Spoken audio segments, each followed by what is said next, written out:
The encounter happened by chance on a rainy Wednesday afternoon in November, when Ronaldo was leaving a meeting with his financial advisors in downtown Madrid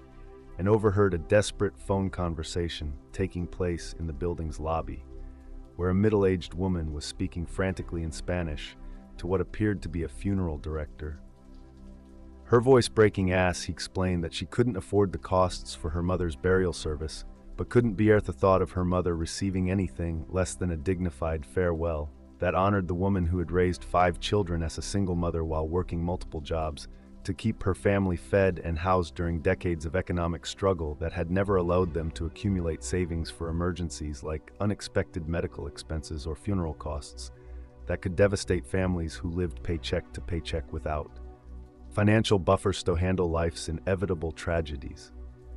The woman making the call was named Isabella Moreno, a 53-year-old nurse who worked at a public hospital where her dedication to patient care was matched by her frustration with inadequate resources and overwhelming workloads that left healthcare professionals exhausted while serving communities that needed more medical attention than understaffed facilities could provide. And her mother's death from cancer had come after a long illness that had depleted what little savings the family had managed to accumulate, while forcing Isabella to take unpaid leave to provide care during her mother's final weeks when professional medical support was insufficient, and family presence was the only comfort available to someone who was facing death with the same dignity and courage that had characterized her approach to life's many challenges. The funeral home's requirements seemed designed to exploit families during their most vulnerable moments, with basic services priced beyond what working-class families could afford, and payment policies that demanded full settlement before any arrangements could be finalized, leaving Isabella in the impossible position of needing to choose between a funeral that honored her mother's memory and financial obligations that could destroy her family's economic stability for years to come. And her phone conversation revealed the kind of desperate calculations that grieving families were forced to make when death intersected with economic systems that treated dignity as a luxury rather than a basic human right that should be available regardless of family income or social status. Ronaldo's decision to approach Isabella was motivated by recognition of her distress and his understanding that grief should not be compounded by financial anxiety that could overshadow the mourning process and prevent families from focusing on healing and remembrance rather than debt and economic survival. And when he introduced himself quietly and offered to help with the funeral expenses, Isabella's initial reaction was disbelief, followed by embarrassment that a stranger had witnessed her family's financial crisis and was offering charity that she had been raised to believe should only be accepted as a last resort when all other options had been exhausted and pride had been sacrificed to necessity. The conversation that followed was conducted with sensitivity and respect for Isabella's dignity, with Ronaldo explaining that his offer was not charity but recognition of her mother's value as someone who had contributed to society through raising children and working throughout her life in ways that deserved acknowledgement and respect, regardless of the economic circumstances that prevented her family from affording the funeral arrangements that would properly honor her memory and provide closure for family members who needed to grieve without the additional stress of financial hardship that could complicate their emotional healing process. Isabella's resistance to accepting help from a stranger was understandable given her pride and independence, but her description of her mother's life and character revealed why this funeral was so important to her and her siblings, who wanted their mother's death to be marked by the same dignity that had characterized her approach to raising her family and serving her community, despite economic limitations that had made every achievement more difficult but had never diminished her commitment to doing what was right for others. 7 when it required personal sacrifice that went unrecognized by people who had never faced similar challenges.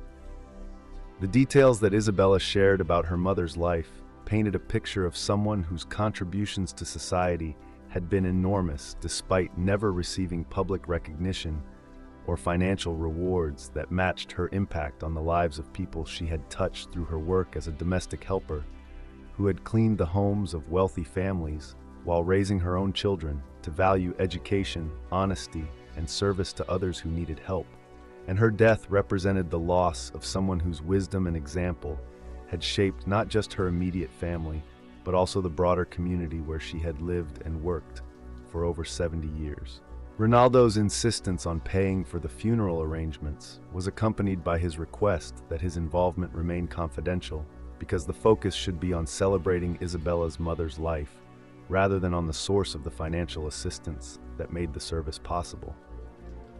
And this approach reflected his understanding that genuine generosity required protecting recipients' dignity, while ensuring that their gratitude was directed toward the memory of their loved one, rather than toward the benefactor whose intervention had simply removed financial obstacles that should never have existed in societies that claim to value human dignity and family bonds that deserved support during times of grief and loss. The funeral that took place 4 days later was a beautiful celebration of a life well lived, with family members, friends, and community members gathering to share memories and express appreciation for someone whose influence had extended far beyond her immediate family, to include neighbors, co-workers, and others whose lives had been touched by her kindness, generosity, an example of how to maintain hope and dignity despite circumstances that tested resilience and faith, in ways that revealed character and strength that were more valuable than material wealth or social recognition that had never been available to someone from her background and circumstances. Isabella's gratitude for Ronaldo's intervention was expressed not through excessive thanks or attempts to publicize his generosity,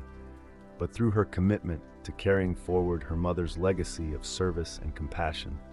And her continued work as a nurse took on additional meaning, as she understood that her professional dedication was not just a job, but a form of tribute to someone who had taught her that the most important contributions people could make were in caring for others who needed help, support, and recognition that they deserved simply by virtue of their humanity, rather than their ability to pay for services or attention. The foundation program that emerged from Isabella's case focused on providing dignified funeral services for families who couldn't afford traditional burial costs. And the program's approach emphasized that death was a universal human experience that deserved respect and commemoration, regardless of economic circumstances. While working with funeral homes and religious organizations to establish payment plans, reduced cost services, and community support systems that ensured families could mourn their loved ones without facing financial hardship that compounded their grief, with anxiety about debt and economic survival that had nothing to do with their loss, but everything to do with systematic inequalities that affected end-of-life care, just as they affected other aspects of life where dignity should be guaranteed rather than purchased. The ripple effects of Ronaldo's intervention extended beyond Isabella's family to include other families who benefited from the funeral assistance program, funeral directors who were educated about the importance of providing affordable options for working-class families, and community organizations that were inspired to develop their own support systems for people facing the intersection of grief and financial crisis that affected thousands of families whose mourning process was complicated by economic pressures that should have been eliminated through social policies that recognize death as a circumstance requiring community support rather than individual financial responsibility that could be beyond many families' capabilities. Years later, when Isabella had continued her nursing career with renewed dedication to serving patients whose economic circumstances reminded her of her own family's struggles, when the funeral assistance program had helped hundreds of families honor their loved ones with dignity despite financial limitations, when community attitudes about death and economic support had evolved to recognize that grieving families deserved assistance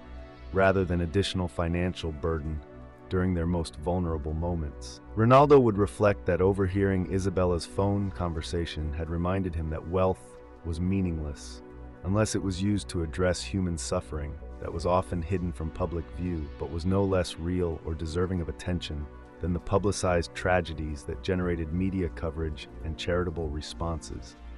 and that sometimes the most important interventions were the ones that remained private because they focused entirely on helping people rather than generating recognition for the helpers whose satisfaction came from knowing that their actions had reduced suffering and preserved dignity during circumstances that tested faith in human decency and community support.